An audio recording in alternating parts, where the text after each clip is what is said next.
Hello বন্ধুরা welcome back to my channel.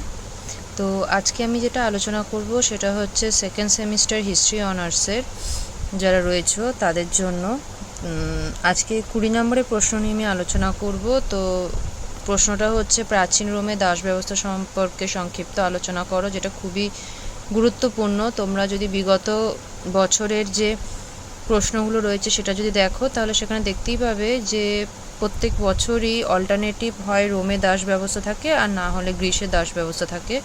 তো এখানে সম্পূর্ণ 20 মার্কসের আনসারটা লেখা রয়েছে, তোমাদের হেল্প হবে। চাইলে স্ক্রিনশট নিয়ে নিতে পারো বা তোমরা খাতাতেও আনসারটা নোট ডাউন করে নিতে পারো। দেখা যাক। তো প্রশ্ন হচ্ছে প্রাচীন রোমে দাস ব্যবস্থা সম্পর্কে সংক্ষিপ্ত আলোচনা করো। আচ্ছা, প্রাচীন রোমে সুপ্রাচীন কাল থেকেই দাস ব্যবস্থা প্রচলিত ছিল। রোমান সমাজে সর্বনিম্ন স্তরে বাস করত দাসেরা। তারা ছিল পরাধীন ও মালিকের ব্যক্তিগত সম্পত্তি।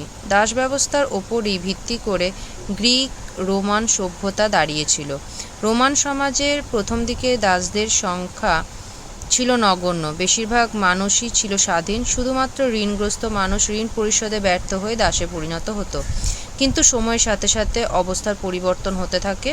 সম্পত্তির ওপর ভিত্তি করে সমাজ প্যাট্রিশিয়ান ও প্লেবিয়ান এই দুই ভাগে বিভক্ত হয়ে পড়ে।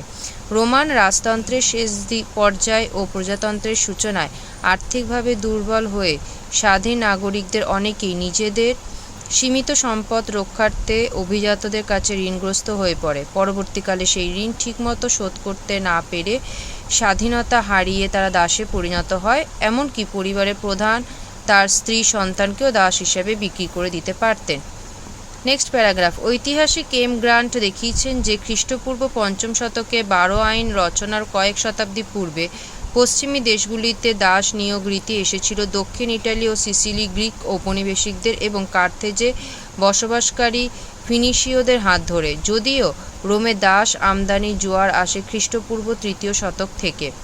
যুদ্ধের সংখ্যা বাড়ার সাথে সাথে দলে দলে বহু যুদ্ধবন্দী ও তার পরিবার দাস হিসেবে ঢুকে পড়ে রোমান সাম্রাজ্যে। যেমন তখনকার লেখকদের রচনা থেকে দেখা যায় যে খ্রিস্টপূর্ব 264 থেকে 241 অব্দে প্রথম পিউনিক যুদ্ধে প্রায় 75,000 যুদ্ধবন্দীকে রোমে আনা হয়, যার মধ্যে টরেন্টাম থেকে 30,000 যুদ্ধবন্দীকে দাস হিসেবে বিক্রি করে দেওয়া হয়েছিল। খ্রিস্টপূর্ব 167 অব্দে এপিরাস থেকে 1,50,000 যুদ্ধবন্দীকে ইটালিতে এনে বিভিন্ন দাস বাজারে তাদের বিক্রি করে দেওয়ার মতো ঘটনা রোমের ইতিহাসে পাওয়া যায়। এছাড়া হ্যানিবলের বিরুদ্ধে যুদ্ধ, ম্যাসিডোনীয় যুদ্ধ, পশ্চিম এশীয় মাইনরের দেশগুলো এবং সিরিয়ার যুদ্ধের সময়ও বহু যুদ্ধবন্দীকে রোমান সমাজ দাস হিসেবে নিয়োগ করে। রোমানরা সবসময় যুদ্ধবিগ্রহে লিপ্ত থাকত, ফলে তাদের প্রায় লোকক্ষয় হতো। সেই অবস্থায় তারা সৈনিক ছাড়াও সাধারণ স্বাধীন মানুষকেও যুদ্ধে নিযুক্ত করত। তখন এই সমস্ত দাসেরাই রোমের শিল্প অর্থনীতিকে সচল রাখত। রোমের উৎপাদন ব্যবস্থার স্তম্ভ ছিল এই দাসেরা। শুধু যুদ্ধবন্দীরাই নয়, বহু মানুষ দারিদ্র্যের তাড়নায় নিজেকে বা সন্তানকে বন্ধক রেখে ঋণ নিয়ে দাসে পরিণত হয়েছে এমন অভিজাতদের কাছ থেকে, তারও প্রমাণ রয়েছে। এরকম দাসত্বকে রোমের নেক্সাম প্রথা বলা হয়ে থাকে। পি এ ব্রান্ট দেখিয়েছেন যে খ্রিস্টপূর্ব 225 অব্দে ইটালিতে দাস সংখ্যা ছিল প্রায় 6 লক্ষ আর স্বাধীন নাগরিক ছিলেন 40 লক্ষ। খ্রিস্টপূর্ব 43 অব্দে দাস সংখ্যা বেড়ে দাঁড়ায় 30 লক্ষ আর স্বাধীন নাগরিকের সংখ্যা বেড়ে দাঁড়ায় 45 লক্ষ। অভিজাতরা স্বাধীন নাগরিকের মাত্র 10% ছিল। সরকার ছাড়া তারাই ছিলেন এই বিশাল সংখ্যক দাসের মালিক। রোমানদের মূল লক্ষ্যই ছিল আক্রমণাত্মক যুদ্ধের মাধ্যমে সম্পদ আরোহণ করা, তাই তারা তাদের উৎপাদনের ব্যাপার সম্পূর্ণরূপে দাসেদের হাতেই ছেড়ে দিয়েছিলেন। পেরি অ্যান্ডারসন তাই বলেন যে প্রাচীন পৃথিবীতে এরকম এখনও দেখা যায়নি। রোমান সমাজে কর্মযজ্ঞের মুখ্য কারিগরি দাসেরা। কৃষি, শিল্প, ব্যবসা বাণিজ্য, সরকারি, পারিবারিক সব কাজে দাসেদের প্রয়োজনীয়তা ছিল অপরিসীম। তাদের দৈহিক শ্রমের ওপরই দাঁড়িয়েছিল রোমান সমাজ ব্যবস্থা। সরকারি জমিকে আগার পাবলিকাস বলা হতো। এইসব জমি অভিজাতদের মধ্যে বণ্টিত হওয়ার বিশাল বড় বড় জমির মালিক হয়ে বসতেন রোমান অভিজাতরা। এই সুবিশাল কৃষিক্ষেত্রকে চাষ করার জন্য বিদেশ থেকে ধরে আনা দাসেদের নিযুক্ত করা হতো। এই বড় বড় জমিকে ল্যান্টিফুডিয়াম বলা হতো। ঐতিহাসিক পেরি অ্যান্ডারসন লিখেছেন যে it was Roman Republic which first united large agrarian property with gang slavery in the countryside on a major scale.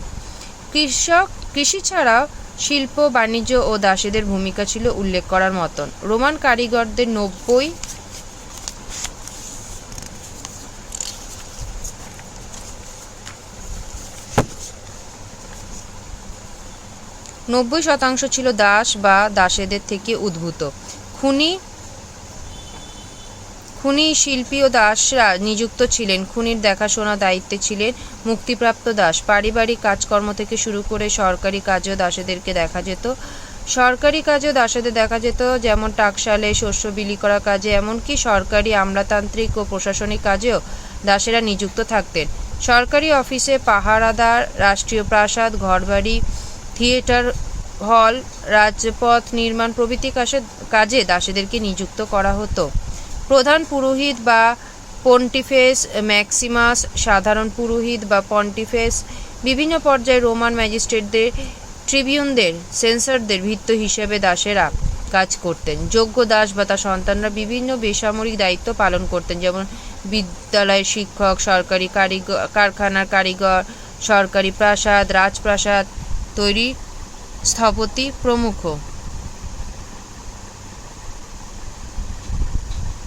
Next, deals ও কাপুয়া ছিল যে সেই যুগের দুটি প্রধান দাস বাজার। এই বাজারে এশিয়া, আফ্রিকা, ইউরোপের বিভিন্ন দেশ থেকে দাস আমদানি করা হতো। মিশরীয়, গ্রিক, ইহুদি, কেল্টিক, থ্রিয়েস, স্পেনীয় বিভিন্ন জাতির সংমিশ্রণে গড়ে উঠেছিল রোমান দাসরা। দাসদের কিনবার আগে নগ্ন দাসের শারীরিক গঠন কাঠামো, শক্তি, সামর্থ্য পরখ করে নেওয়া হতো। সুঠাম পুরুষদেরকেই পুরুষদের দাম ছিল সবচেয়ে বেশি। সরকারি দাসদের অবস্থা তুলনামূলকভাবে ভালো ছিল। সবচেয়ে খারাপ ছিল খনিতে কর্মরত দাস ও গ্ল্যাডিয়েটরের দাসদের অবস্থা। মূলত শাস্তিপ্রাপ্ত দাসদেরকে খনিতে নিযুক্ত করা হতো। এই জীবনে প্রতি মুহূর্তে তাদেরকে মৃত্যুর আশঙ্কা ছিল তাদের। এমনকি নিপীড়িত, শাস্তিপ্রাপ্ত এই মানুষগুলোর জন্য মৃত্যু ছাড়া অন্য কোনো মুক্তির পথও ছিল না। তবে দাস ব্যবস্থা আরেকটি ভয়াবহ চিত্র হল গ্ল্যাডিয়েটরের জীবন। গ্ল্যাডিয়েটর মূলত মল্লযোদ্ধা। নিজেদের জীবনে তোয়াক্কা না করে তারা মানুষের সাথে বা পশুর সাথে লড়াই করে জনগণকে আনন্দ দিতে বাধ্য থাকত। রোমে এই প্রথা 264 খ্রিস্টপূর্বাব্দে যখন প্রথম চালু হলো, তখন 3 জনা গ্ল্যাডিয়েটরে লড়াই করত। গ্ল্যাডিয়েটরদের কাপুয়া নগরে প্রশিক্ষণ দেওয়ার ব্যবস্থাও ছিল। যুদ্ধরত এক পক্ষ মারা না যাওয়া পর্যন্ত এই লড়াই চলত। পরের প্যারাগ্রাফ, দাসদের জীবনে ভয়াবহতার জন্য তারা মাঝে মাঝে বিদ্রোহী উঠত। এই বিদ্রোহগুলোর মধ্যে সবচেয়ে উল্লেখযোগ্য ছিল সিসিলি প্ল্যান্টেশন কর্মীদের বিদ্রোহ ও স্পার্টাকাসের বিদ্রোহ। সিসিলিতে সিরিয় দাস ইউনাস ও স্যালভিয়াস ও আচেনিয়নের নেতৃত্বে দুটি বিদ্রোহ হয়েছিল। প্রথমটি রুপিলিয়াস এবং পরেরটি ছিল কনসাল ম্যানিয়াস অ্যাকুইলিয়াস দমন করেছিলেন। তবে রোমের সবচেয়ে বড় দাস বিদ্রোহটি হয়েছিল গ্ল্যাডিয়েটর স্পার্টাকাসের নেতৃত্বে 73 থেকে 71 খ্রিস্টপূর্বাব্দে।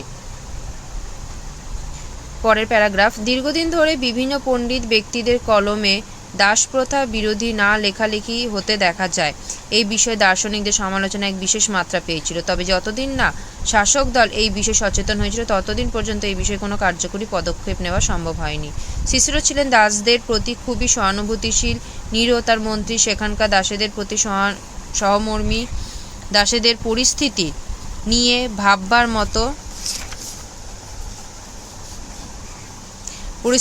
ভাববার মতো একটা জায়গা তৈরি করে। এছাড়া সম্রাটদের বিভিন্ন আইন, যুদ্ধ, বিগ্রহ, কমে যাওয়া খ্রিস্ট ধর্মের প্রসার এবং ঘন ঘন দাসবিদ্রোহ সব মিলিয়ে রোমের দাসপ্রথা আস্তে আস্তে দুর্বল হয়ে পড়ে।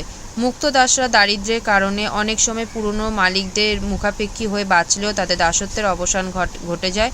মুক্ত হওয়ার সাথে সাথে তারা নাগরিকত্ব লাভ করত, যা গ্রিসে ছিল না। সেই দিক থেকে বলা যায় যে রোমান নাগরিকত্ব অনেক বেশি উদার ও অন্তর্ভুক্তিমূলক ছিল। নেক্সট এবং লাস্ট প্যারাগ্রাফ, রোমান সমাজ দাসনির্ভর ছিল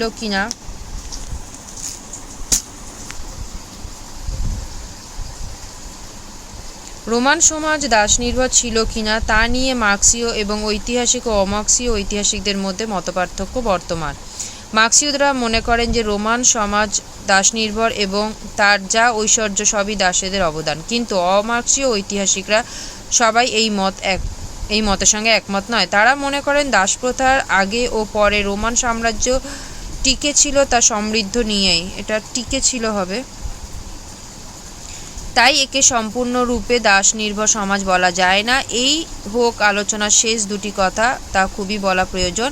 রোমান অর্থনীতি দাসেদের প্রতি নির্ভরশীল থাকায় সেখানে প্রযুক্তিগত উন্নতি চোখে পড়ে না। দ্বিতীয়ত, দাসপ্রথার অবসানে পুরনো পুঁজিবাদী উৎপাদন ব্যবস্থা বিশেষভাবে ধাক্কা খায়। বাণিজ্য অন্তর্মুক্তি হয়ে যায় এবং কিছুটা স্থবিরতা আসে। কালক্রমে আরও বিভিন্ন ঘটনা ঘন ঘটায় রোমান সাম্রাজ্য দ্বিখণ্ডিত হয়ে যায়। তো এটা হলো রোমে দাসপ্রথা সম্পর্কে আলোচনা। 20 মার্কসের কোয়েশ্চেন, তোমরা এই আনসারটা খুব ভালো করে রেডি করে যাবে, এটা পরীক্ষার সময় অবশ্যই আসবে, খুবই ইম্পর্টেন্ট।